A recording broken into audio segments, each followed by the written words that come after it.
John, a question about the recruiting of Dakari. He played as a younger guy on teams that had people you recruited.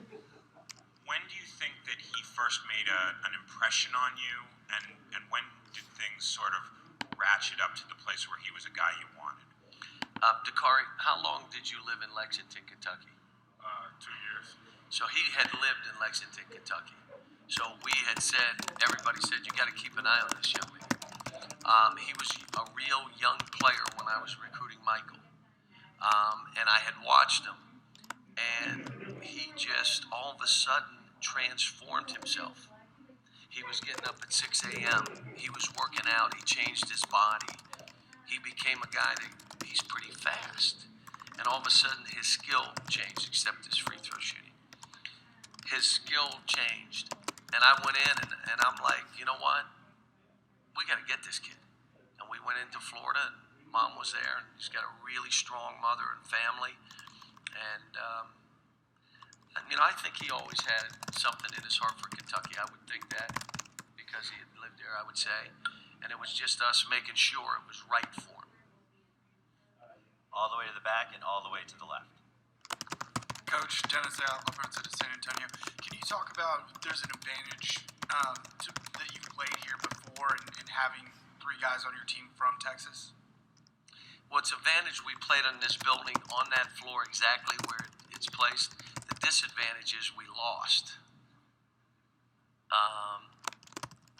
Guys being from Texas, we're trying to tell them just, put the blinders on and stay in the moment, right now, but it could be a disadvantage, but these guys have been great. I mean, last night it was so fun for me to come back at 10:30 at night, 11 o'clock at night, and they are all in this game room going crazy, playing video games, doing the card thing, the card games with the spoons. You ever play spoons?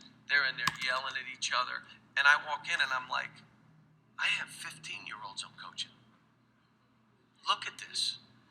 But that's what I love seeing. It was really enjoyable last night when I stayed about 10 minutes because when I walked in they got kind of quiet. I said, I'm leaving, boys. Go ahead, have fun. On the right side in the center. Jermaine Franklin with TSN. Coach, I know you've been talking about this for the last couple of weeks, but I do have to ask one more time if you could talk about, I guess, the growth of this team. What was the difference from the first few months of the season to now, and why the team has come together the way it has? The thing that this team had to learn was the grind, how hard it was going to be and how hard you had to work every single day. They had to learn that. It took them a while to learn it. Aaron got up on the stage in one of the regionals and said, well, coach doesn't have to coach effort and intensity and enthusiasm. We got that now. And when I was having to coach that, I appeared I was going crazy because I wasn't going to settle. But the change that happened, and these guys will tell you, they're not going to tell you exactly what I did, is when I walked into practice and we changed and tweaked one thing, which led to another tweak, which changed our team. When you figure out what it is, you're going to say you should have done it earlier, and I'm here to tell you I should have. And what I told these guys after I saw what it did, I just said, you know what, I screwed this up, make me look good. And they have. The media doesn't have enough basketball savvy to figure it out, so. On the left side of the aisle. Coach Brady Ackerman, CSS. Can you talk about recruiting the state of Texas, which is a football state, and being able to find great high school basketball in the state of Texas players? Well, it's not just a football state. I mean, people may believe that, but they got terrific basketball players down here too. The coaching has changed, and I'm older now, so I can tell you that coaching has changed down here immensely. And you've got basketball bennies now coaching and helping these kids get better. But it's, to say that we're recruiting Texas, we just happen to have 3 kids we wanted that happen to be from the state of Texas.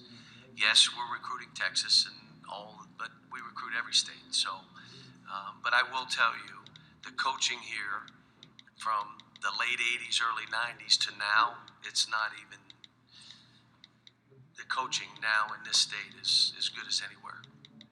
On the aisle to the left. Hey, guys. Max Morgan, Fox 4 TV in Dallas. This one for Julius. Coach touched on it before you guys got out here about you in particular because you're from Dallas. I know you guys got together and did something earlier, but for you, Julius, anything that you do personally before you think about certain things before you go to sleep at night, how you keep a lid on your emotions for being back home? I don't really think about it. I'm just trying to enjoy this time with my team. Being in the Final Four is just not something that happens every time or every year for a player. So I'm just trying to enjoy this time with my team, and I really don't think about being in my hometown or whatever. I'm just trying to have fun. On the right side of the aisle, we're looking for questions for student athletes at this time. Hello, for Julius. Your coach earlier described the defense against you as similar to that for Shaquille O'Neal. How have you coped with the number of eyes and the number of hands and arms and elbows that you've been in contact with this season, and what have you learned from that experience? Not good. It's definitely hard. It's frustrating, but I think when you win, it kind of takes the place of that, and you don't really worry about it. But I mean, it's frustrating, but you can't put too much into it. The biggest thing is you try to learn how to affect the game in different ways, and that's what I've tried to learn this year. And just try to help my teammates out. On the right side for Adam. Julius, Adam Zagoria, SNY. Can you just talk about what you knew about Dakari coming into Kentucky, how familiar you were with his game, and how much has he evolved, during the season, and especially since Willie's been hurt? I've played against him or at camps and stuff like that, and of course, I've seen him play through AAU and high school basketball, and I always knew, he was a great player. Very skilled in the post, and I've seen him. I always knew he was younger than me, but I knew he was still a really good player. And coming in Kentucky, he was my roommate. I saw all the hard work he put in, and the adversity he faced throughout the season. But he just kept fighting and never gave up. And he's been a really good player for us, and a big reason why we're here today. Next question for the student athletes from Kentucky on the left. It's for any of the players, and then a follow-up for Cal. What is the difference to the players? What is the difference between the Alex Poitras that we see maybe disappear at times and the one we saw at the end of the Louisville game when we see in flashes where he's dunking on everyone and grabbing every offensive rebound? And then to Cal, how important now with Willie out is it to get that out of him more consistently? James, can you take that question? I didn't really. Can you repeat? Just the you think they're no longer freshmen? That's what you're going to say to me. Just the what's to me in timeouts, right? What you just saw. What maybe is the difference or flips the switch between the Alex that disappears at times and the Alex that we saw at the end of the Louisville game that just sort of out of nowhere can take over a game? I think it's really just focus. We all go through it, and when he really wants to, it's just he really goes for everything, every board, every block, every big block that we need, and it's really just focus, really. Aaron and Andrew also. With Alex is confidence. You just have to realize how good he is, and just play like that all the time. Aaron as well. Oh yeah.